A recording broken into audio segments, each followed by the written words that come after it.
The Performance V8 engines powering the old SRT Performance models are now officially dead.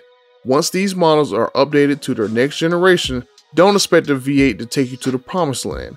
Instead, expect a Performance inline 6 turbocharged engine to make use of the 4xe system that is found in the Wrangler 4xe.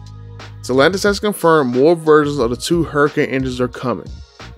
So let's find out where they are going.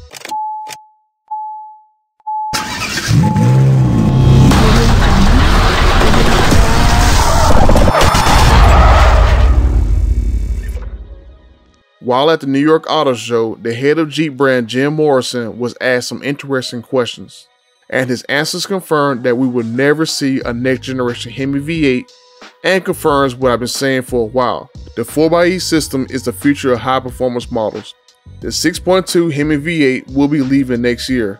The 392 will be the top V8, but is living on borrowed time and is already being phased out of the next-gen Grand Cherokee and recently the Grand Wagoneer L models. Instead of V8s, the next-gen Ram TRX, Jeep Trackhawk, Durango, Challenger, Charger, basically all the vehicles that have tasted Hellcat glory will see a Performance inline 6 4xe system that should be ready to go by 2025. Morrison confirmed that the V8 will make its way out of the Grand Cherokee, but says a new performance trim will arrive.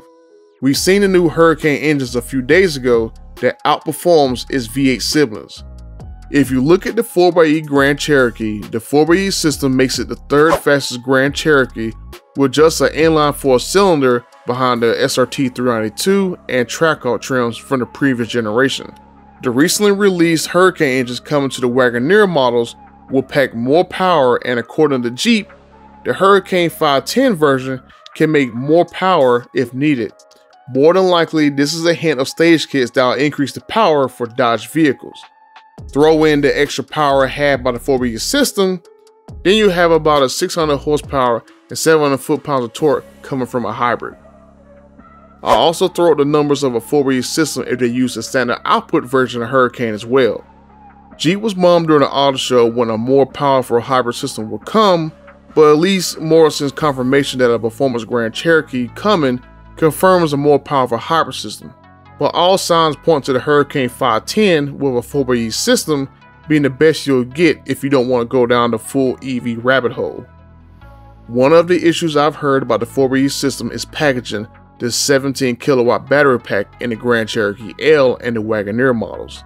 It has something to do with the second row seats and how they operate, which is why you only see the 4xe in the shorter 2-row Grand Cherokee and not the other models with the 3rd row seating. Morrison was asked directly if the 4xe would come to the Cherokee L model and says that they are doing a wait and see approach if customers like the system.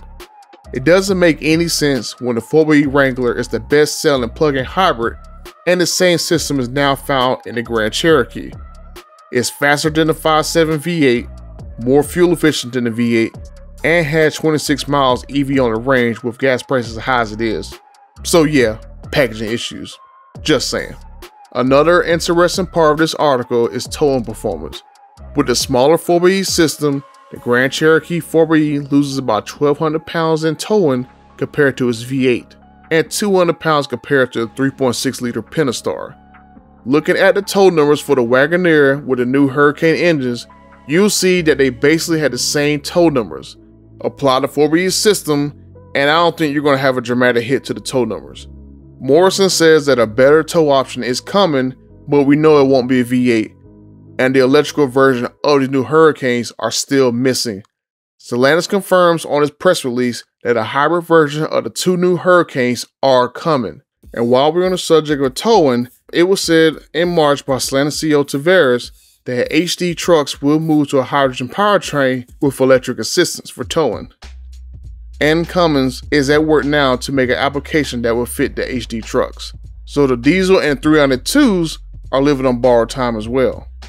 As far as the timeline for when these 4xe systems will hit other brands, I'll say the 2025 timeframe that Morrison has said. Ram is given the same 2025 timeframe that have electric vehicles in most of their segments. And in 2024, with full knowledge of what our competitors are doing, we will surpass their offerings.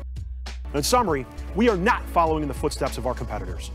fully electrified solution in the majority of our segments by 2025 and a full portfolio of electric solutions for all of our segments no later than 2030. Even Dodge will start by 2024, offering models such as the Hornet and Cuda. And in 2024, Dodge will launch the world's first full battery electric muscle car. I've been told the line that makes the 6.2 Hellcat engine will be shut down next year and will add additional production capacity for the Hurricane inline 6 engines. These Hurricane engines will touch every vehicle that will be on the STLA Large and STLA frame platforms. So that's cars, SUVs, and trucks. The STLA Large platform has outstanding fundamentals, allowing us to create a long-range luxury sedan, an all-conquering muscle car, a heart-of-the-market DUV, a heart-of-the-market SUV, a very capable Jeep off-roading white space opportunity vehicle, as well as a new mid-sized truck. Now, we're working on these vehicles together, which allows us to share some of the most costly components in a way never before done. So 8 vehicles are now being created that will come to market in the next 3 to 5 years. But that's just the beginning. Eventually, the STLA Large platform can actually touch all 14 of Stellantis' brands. I've said last year I expect the first version of the Performance 4xe system to be in the next version of the Trackhawk first.